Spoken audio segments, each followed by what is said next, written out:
اعوذ باللہ من الشیطان الرجیم بسم اللہ الرحمن الرحیم۔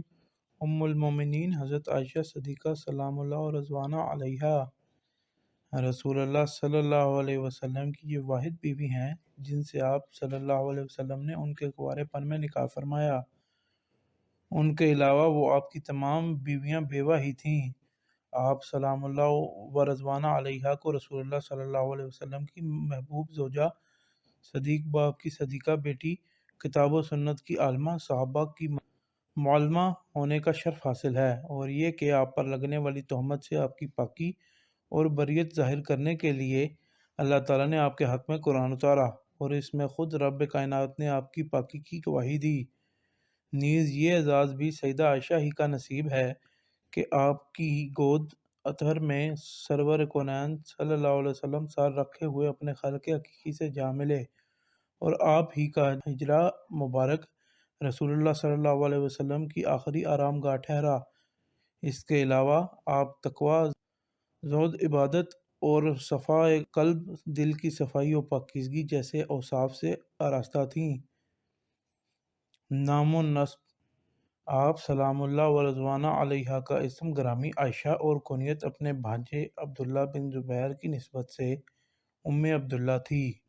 آپ کے متعدد لقبات جو آپ کی بلندی شان کا پتہ دیتے ہیں میں سے حمیرہ صدیقہ مشہور تھیں۔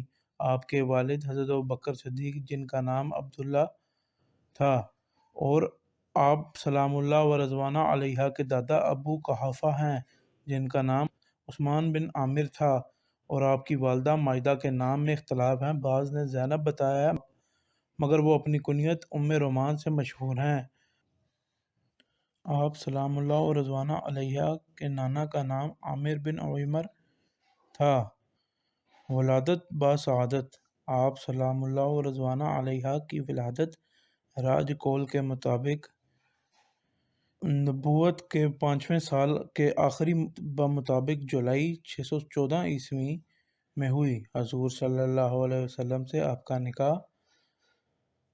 نکاح سے قبل ہی جبرائیل کا آپ صلی اللہ علیہ وسلم کو خبر دینا۔ حضرت عائشہ سے روایت ہے کہ حضرت جبرائیل علیہ السلام یعنی حضرت عائشہ کی صورت ریشم کے ایک خوبصورت سبز کپڑے میں لپیٹ کر حضور صلی اللہ علیہ وسلم کی خدمت میں لے کر آئے اور کہا، یہ دنیا و آخرت میں آپ کی زوجہ ہیں۔ حضرت عائشہ سے یہ بھی روایت ہے کہ رسول اللہ صلی اللہ علیہ وسلم نے ان سے فرمایا، تم 3 رات تک مجھے خواب میں دکھائی دی جاتی رہی۔ ایک فرشتہ ریشم کے کپڑے میں تمہیں میرے پاس لاتا اور کہتا، یہ آپ کی بیوی ہیں۔ میں تمہارے چہرے سے کپڑا ہٹاتا تو وہ تم ہی ہوتی۔ پھر میں دل میں کہتا کہ اگر یہ خواب اللہ کی طرف سے ہے تو اس کو پورا فرمائے گا۔ واقع نکاح: حضرت عثمان بن مظعون کی اہلیہ حضرت خولہ بنت حکیم کے مشورے اور کوشش سے حضور صلی اللہ علیہ وسلم کا حضرت سودا اور حضرت عائشہ سے نکاح ہوا۔ حضرت خولہ بنت حکیم آپ صلی اللہ علیہ وسلم کا پیغام نکاح لے کر حضرت ابوبکر صدیق کے گھر گئیں اور جا کر ان سے کہا، اللہ تعالیٰ نے آپ لوگوں کے گھر میں اپنی خیر میں اور برکتیں نازل فرمانے کا ارادہ فرمایا ہے کہ میں عائشہ کے لیے رسول اللہ صلی اللہ علیہ وسلم کا پیغام نکاح لے کر آئی ہوں۔ بالآخر تقدیر الہی میں لکھا ہوا ہے یہ مبارک رشتہ وجود میں آیا اور حضرت عائشہ رسول اللہ صلی اللہ علیہ وسلم کی زوجیت سے مشرف ہو گئیں۔ یہ نکاح مکہ مکرمہ میں ہوا اور اس وقت حضرت عائشہ کی عمر 6 سال یا بعض روایت کے مطابق 7 سال تھی۔ ہجرت اور رخصتی: حضرت عائشہ کا نکاح مکہ مکرمہ میں ہو گیا تھا مگر عمر چونکہ کم تھی اس لیے رخصتی ملتوی رہی، یہاں تک کہ 2-3 برس گزر گئے اور مدینہ طیبہ کی طرف ہجرت کا سلسلہ شروع ہو گیا۔ حضرات صحابہ کرام مدینہ منورہ پہنچنا شروع ہو گئے اور اکثر حضرات پہنچ گئے مگر آپ صلی اللہ علیہ وسلم حکم الہی کے انتظار میں ہجرت سے رکے رہے۔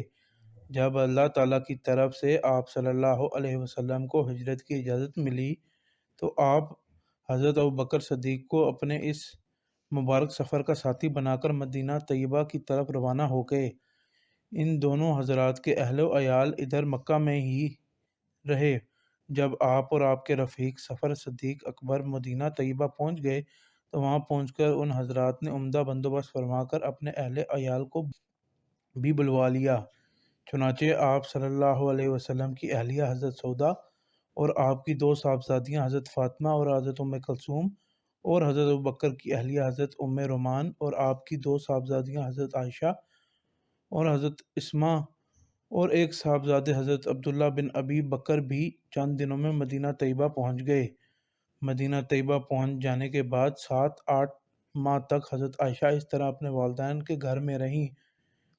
اس کے بعد ایک مرتبہ حضرت ابوبکر نے حضور صلی اللہ علیہ وسلم سے کہا، یا رسول اللہ، آپ اپنی اہلیہ کے ساتھ کس وجہ سے رخصتی نہیں فرما رہے؟ آپ صلی اللہ علیہ وسلم نے فرمایا، میرے پاس مہر کی ادائیگی کے لیے رقم نہیں ہے۔ اس پر حضرت ابوبکر نے حضور کو 12.5 اوقیہ چاندی یعنی 500 درہم بطور قرض دیے۔ آپ صلی اللہ علیہ وسلم نے یہی 500 درہم بطور مہر ادا کیے اور رخصتی ہو گئی۔ یہ رخصتی دن کے وقت ماہ شوال سن 1 ہجری میں ہوئی۔ اس وقت حضرت عائشہ کی عمر مبارک 9 سال تھی۔ حضرت ابوبکر کو حضرت عائشہ کی غیر معمولی صلاحیتوں اور استعداد کا پورا اندازہ تھا اور جانتے تھے کہ تعلیم و تربیت اور سیرت سازی کا بہترین اور سب سے زیادہ مؤثر ذریعہ صحبت کا اختیار کرنا ہے۔ اس لیے انہوں نے خود ہی رسول اللہ صلی اللہ علیہ وسلم سے آ کر عرض کیا کہ اگر کوئی رکاوٹ نہ ہو تو عائشہ آپ کی اہلیہ اور شریک حیات کی حیثیت سے آپ کے ساتھ رہے تاکہ آپ سے مکمل استفادہ کرے۔ چنانچہ آپ صلی اللہ علیہ وسلم نے اس کو قبول فرما کر کے رخصتی کر لی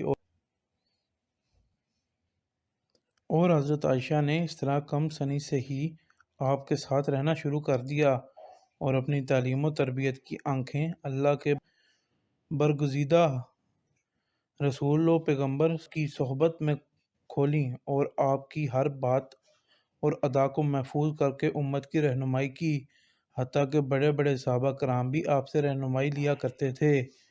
یہی وجہ ہے کہ وہ احادیث جو صرف حضرت عائشہ سے مروی ہیں ان کی تعداد 2000 سے بھی زیادہ ہے۔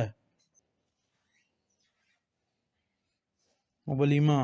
حضرت عائشہ فرماتی ہیں، میری شادی پر نہ تو اونٹ ذبح کر کے ولیمہ کیا گیا اور نہ ہی کوئی بکری ذبح ہوئی، حتیٰ کہ حضرت سعد بن عبادہ نے ایک بڑے پیالے میں کھانا بھیجا اور میدان کا طریقہ تھا کہ جب کوئی بیوی رسول اللہ صلی اللہ علیہ وسلم حرم میں داخل ہوتی تو اسی طرح کھانا بھیجتے تھے۔ اس وقت میری عمر 9 سال تھی۔ خدمت گزاری۔ ام المومنین حضرت عائشہ صدیقہ کا قلب اطہر جذبہ خدمت سے سرشار تھا۔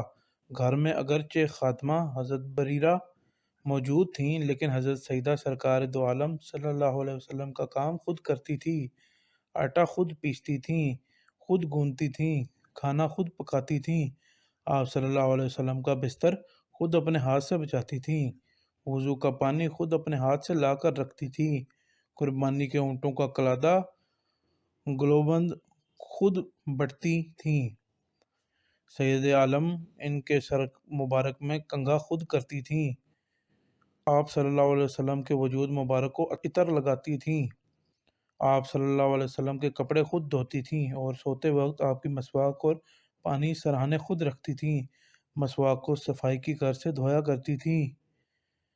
گھر میں آپ صلی اللہ علیہ وسلم کا کوئی مہمان آ جاتا تو مہمانی کی خدمت انجام دیتی تھیں۔